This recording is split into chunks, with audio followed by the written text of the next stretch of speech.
Welcome to the EntrePastors Podcast on YouTube.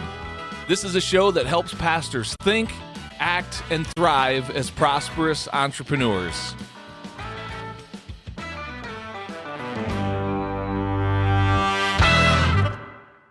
Well, hello there, and welcome to the EntrePastors Podcast on YouTube.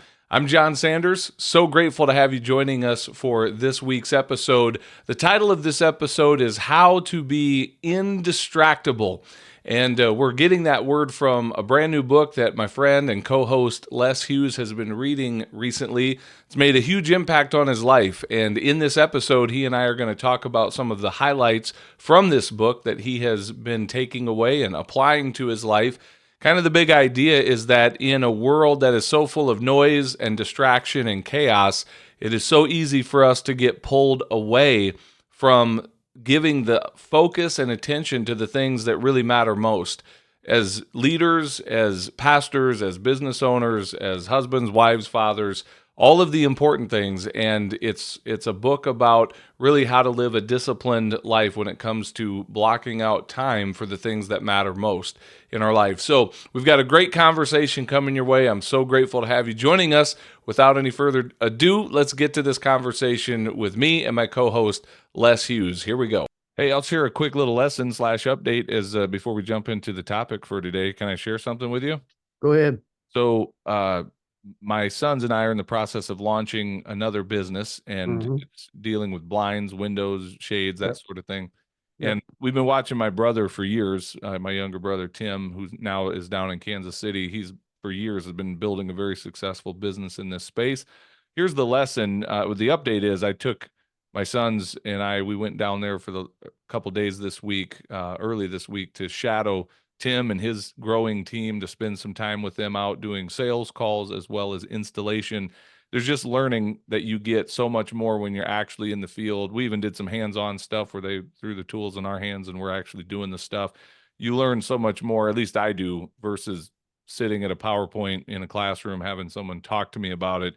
Going and seeing it in person and doing the stuff really helps learn. So that's the update. Things are going well with that, and we're excited about the progress we're making there. The lesson would just be this, and I actually shared this recently on my social media on Facebook, but it's that principle of who, not how. You know, the thought of launching a business specifically in this industry, and there's probably many like it, Les, where if you don't know what you're doing, it's an overwhelming thought of just starting something and muddling your way through it if you don't really know what you're doing.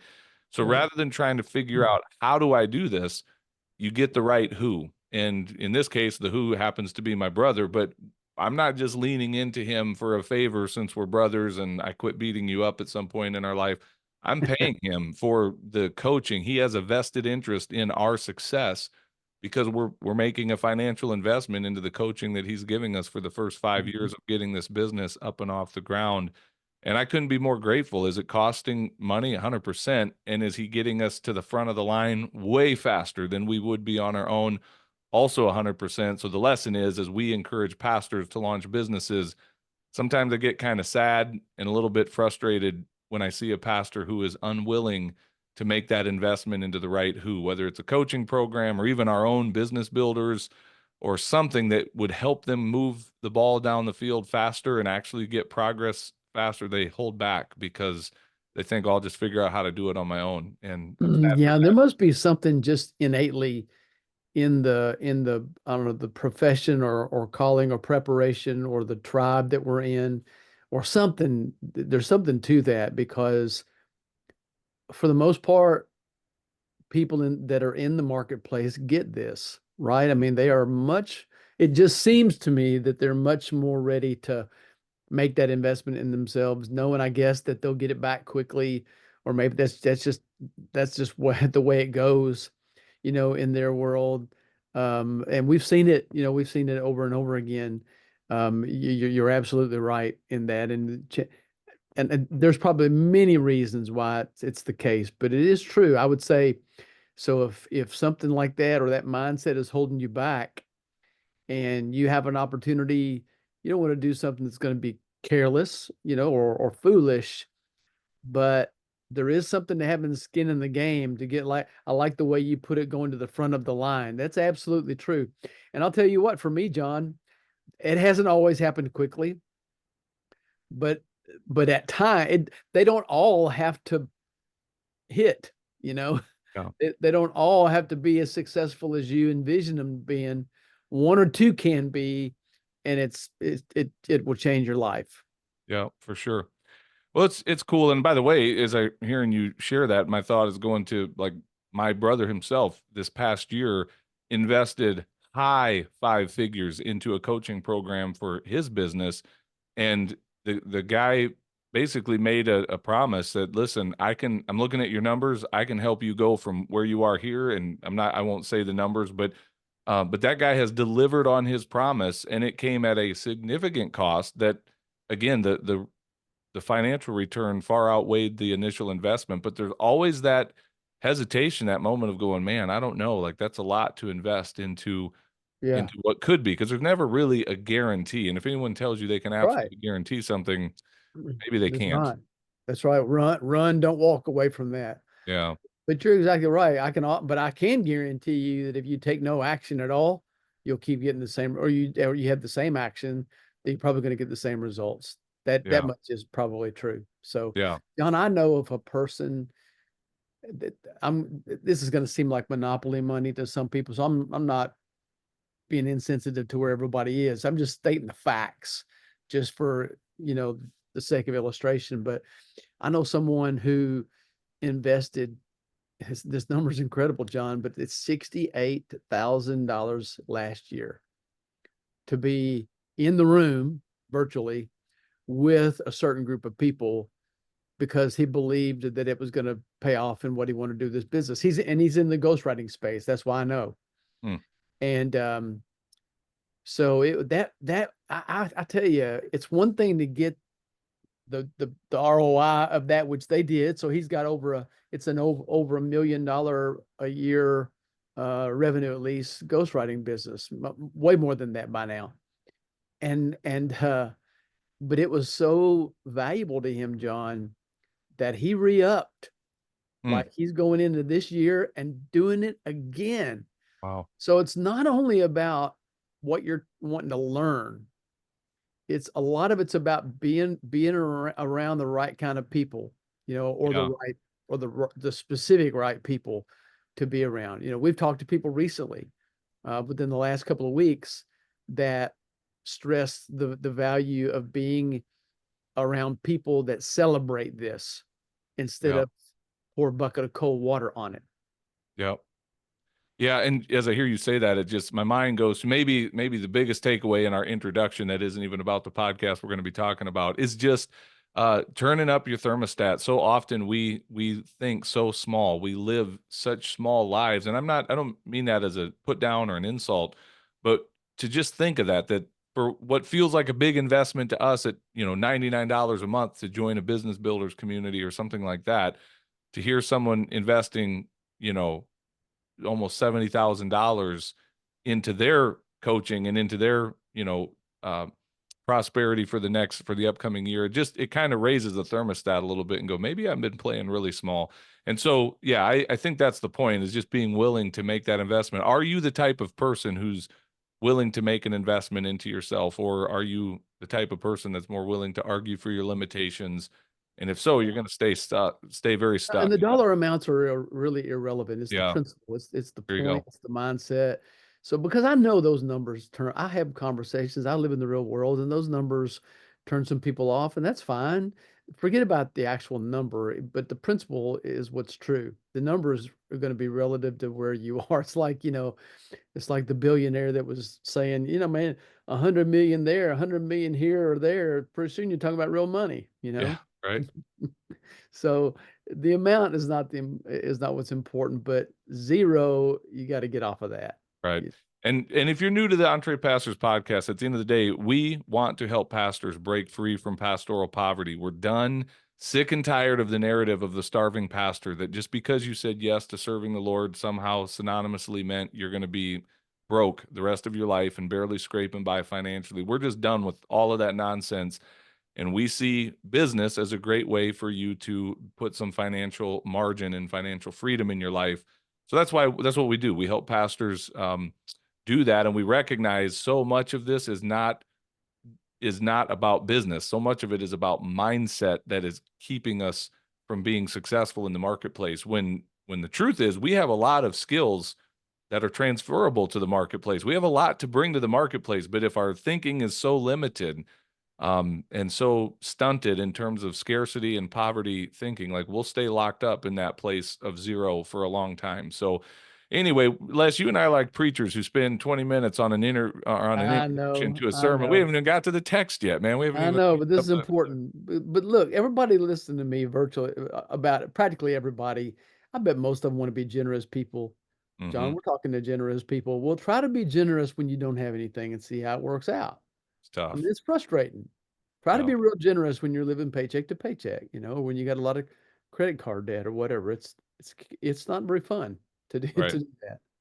Yep. Anyway, all right. Well, So good stuff. Well, hey, we weren't going to talk about any of that today. That's just all for free. That's a little bonus content for you there, everyone. But what we want to talk about, the title of today's episode is How to Be Indistractable. Now, we're not even sure that's exactly a real word, but Les, you're going to tell us where that word comes from, yeah. and you're going to set up this conversation for us. So take it. Yeah, I think it's a real word because somebody made it up. So this comes from a book that I'm currently reading. I'm almost finished with it, but man, it's really been so good. The name of the book, the title is Indistractable, and the subtitle is really good. It's How to Control Your Attention and Choose Your Life. I'm not sure about the author's name is Nir Ayal. It's Nir is his first name. So if you're on a website somewhere and you're looking for that book, that's it. And I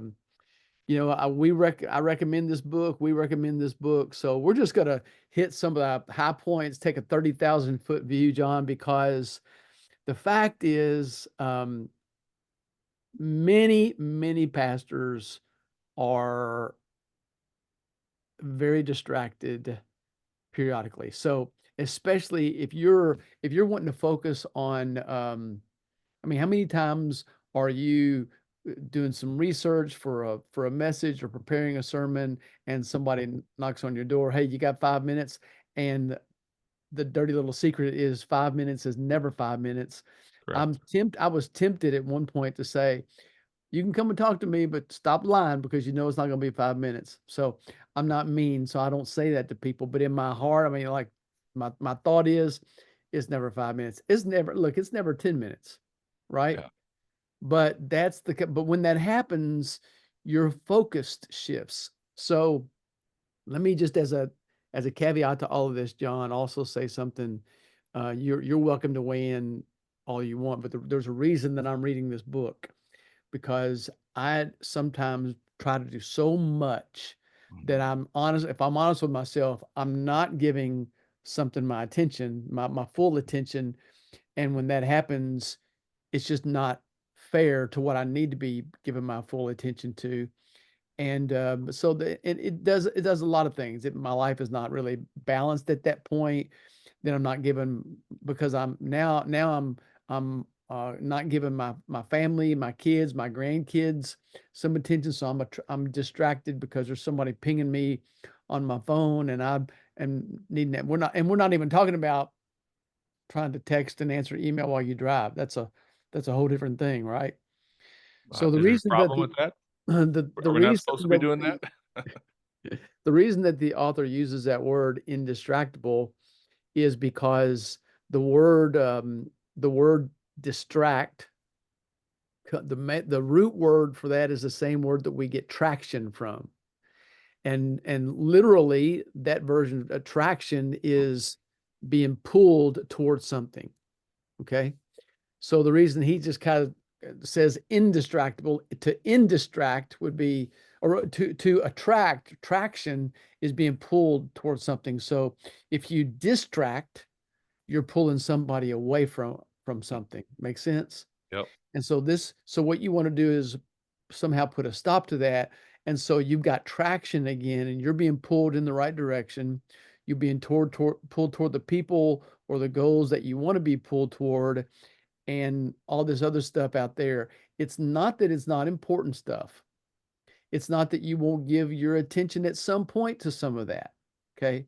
It's just that the book is about being more deliberate and being focused on what you're doing so you won't make mistakes, so that you can do a better job, so you can give people more attention. We'll get into the different categories, but that's the kind of the high level um, version.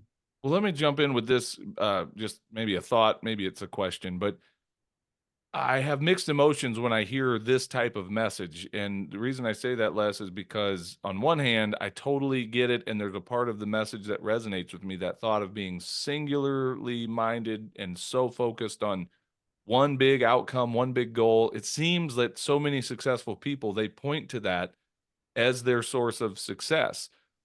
And yet it also seems a little counter. It seems to stand in contrast to the message that we have at EntrePastors, which is do two things at once. You can do ministry and business at the same time. We're championing that. We're championing. I mean, I think most pastors would say I have too many distractions just in this ministry thing. And now, here you guys are saying start a business.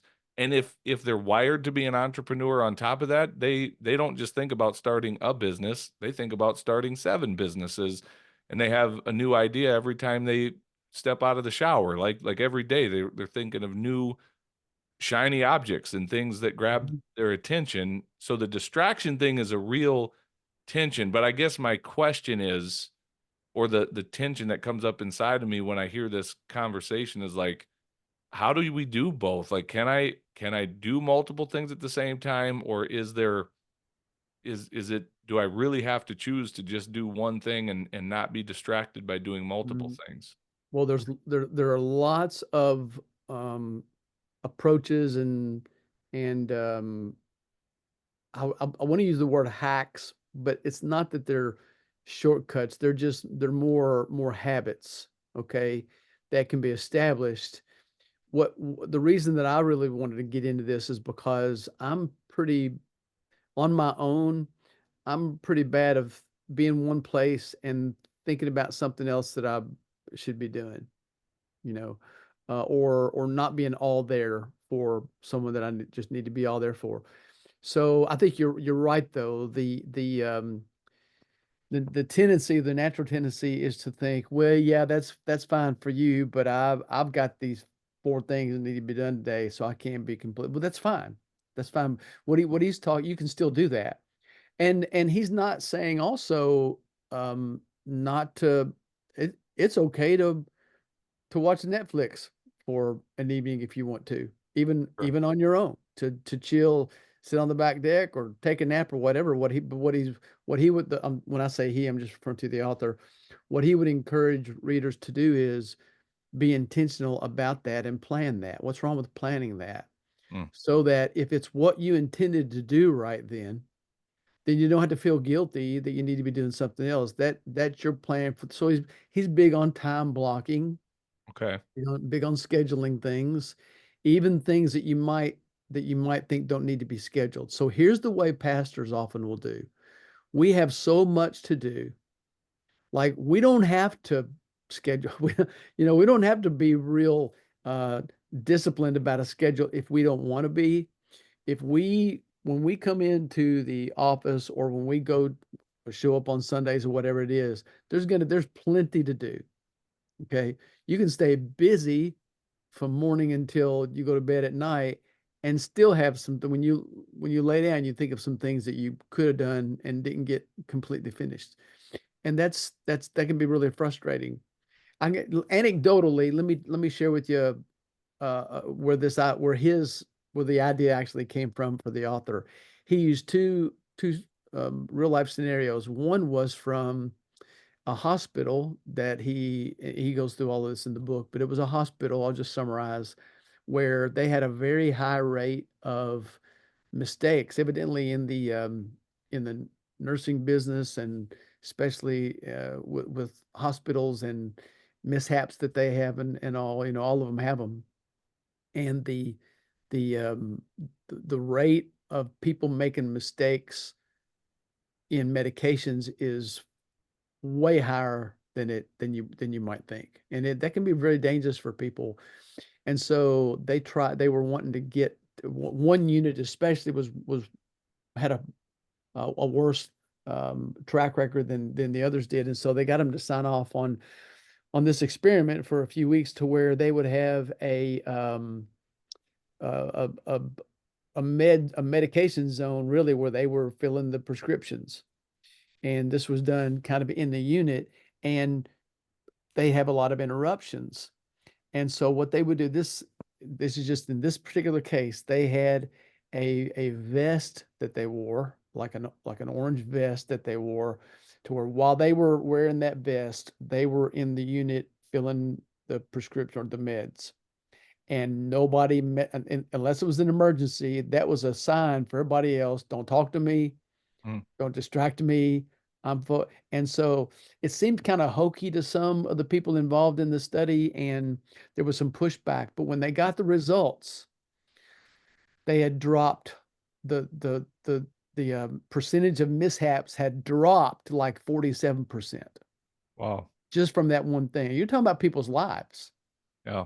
and that kind of got their attention. And so another industry that has implemented another version of this is airlines. So they call it something else. It's not as it's not as cheesy as wearing an orange vest, but they've done these studies to where mishaps would happen, mistakes were happening in the cockpits, and so there are airlines that have implemented this rule or law where they can't like the crew can't talk to the pilots, and the pilot and co-pilot can't even engage in banter or chit chat under a 10,000 foot ceiling, because that's when they're preparing for landing or have just taken off, and that's where bad stuff happens. Mm. And they've seen the rates of those go way of mishaps go way down since they've implemented basically non-distraction laws. Now you think about just answering emails. If you have, I've got dings that come up on mine. I can be in the middle of some work, and then have a ping come up, and I may go and just want to look at it and then get right back to work. But the average worker gets about 100 emails a day, and if you do that every single time, and it takes on average 90 seconds, that's a big part of your day. That's a couple Yeah. of hours out of your day. If you do that all week, that's a long time. And so what the writer in that book does is he goes through the facts, just the way things really are, and what it's costing us if we're completely accessible all the time without any boundaries. That's the bottom line.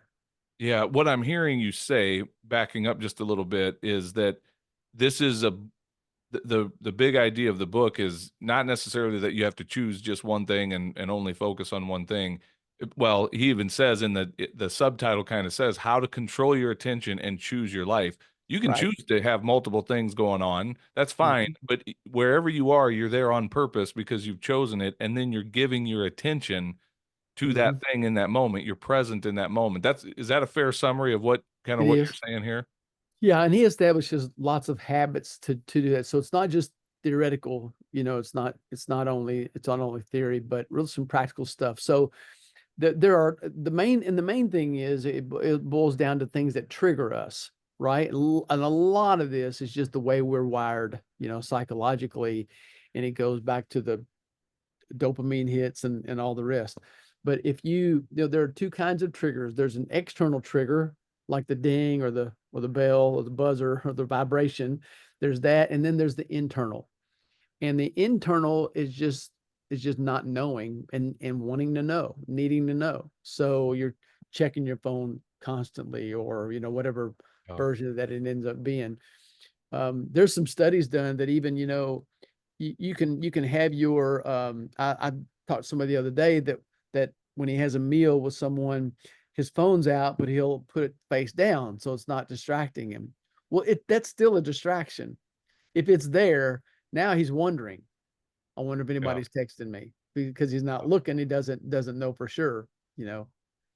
So what the author does there is deals with how to manage those triggers, identify what they are, how much of it is. Some of it's another form of procrastination, John. When I'm working on, let's just say I'm finishing up a book and I'm under a deadline and I really need to crank out some work, but I'm thinking of people who are asking me about doing some writings that I need to really call them back. I need to get them on the phone, and I need another project in the pipeline.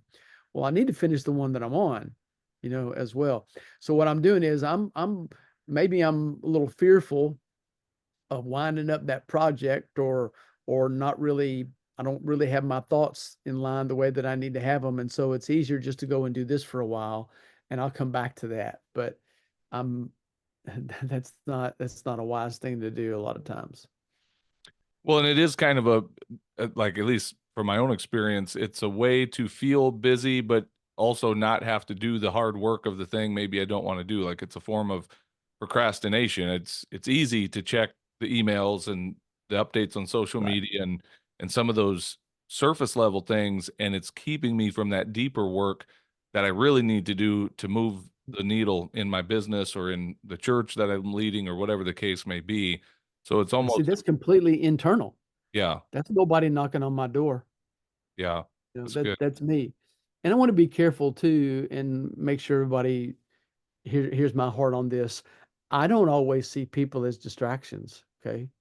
People are people.